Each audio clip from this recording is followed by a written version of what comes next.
Hello, it's Darunee Armenta, better known as Da, and today I walked for NAMI. NAMI is Southern Arizona, and Brenda tried to raise money to help NAMI and National Alliance for Mental Illness, in case you don't know what NAMI stands for. And NAMI has been there to help me several times in the past 12 years, 13 years. I want to say it's been. Just to share a little bit with you my background story and whatnot. I have a child with severe mental illness.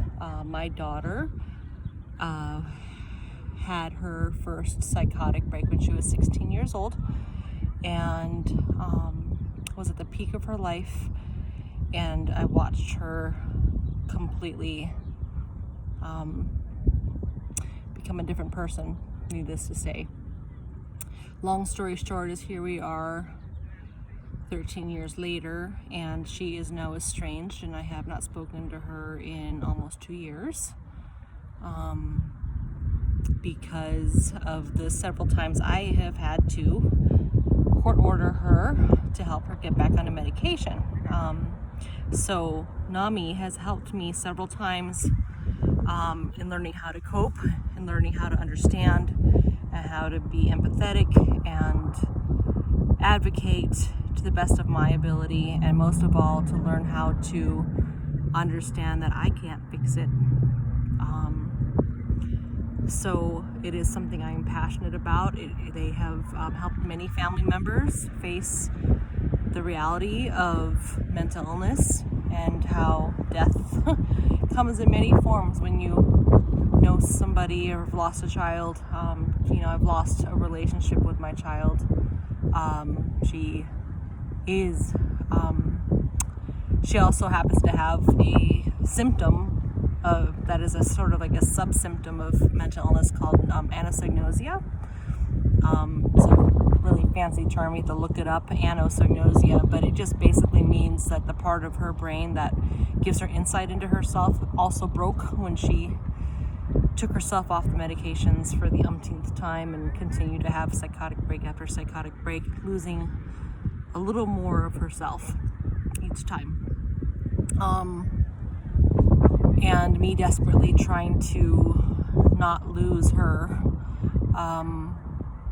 by trying to court order her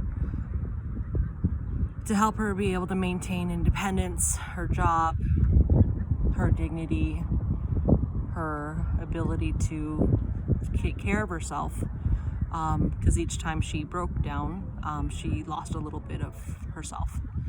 And in the end, I lost. She has been on the streets, and I don't know where, kind of drifting. I hear she exists somewhere in Tucson still, but I have not spoken to her since October of 2019, so I guess a year and a half, actually. But anyways, know that you aren't alone, and know that mental illness is no different than any other illness out there. It's just a different organ. If you're diabetic, your pancreas doesn't work. If you're asthmatic, your lungs don't work. They work, but needing treatment to help them work better. And with mental illness, it works. You just need some chemicals to help you a little bit, to kind of help the synapses work the way they're supposed to. But if you're a family member who has someone you love that struggles with mental illness, please reach out to NAMI, and please consider helping them.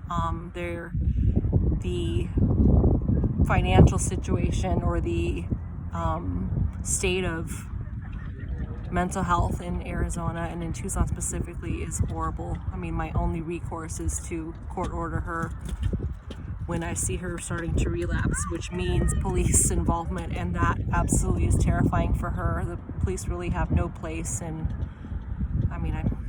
with somebody who's terrified of the world. She's not dangerous, but she is scared to death, and handcuffing her and putting in the back of a police car is traumatic, needless to say, just because she needs treatment. But please consider supporting NAMI. They have helped so many people and are continuing to do so, mostly by volunteers. They used to have paid staff, but now they function primarily off of volunteer help. But anyways, that is why NAMI has touched my life, and I will always have a place in my heart for them, as they were there for me when I needed them, and continue to be there for those who are in my position. Thank you, and click below to help support NAMI.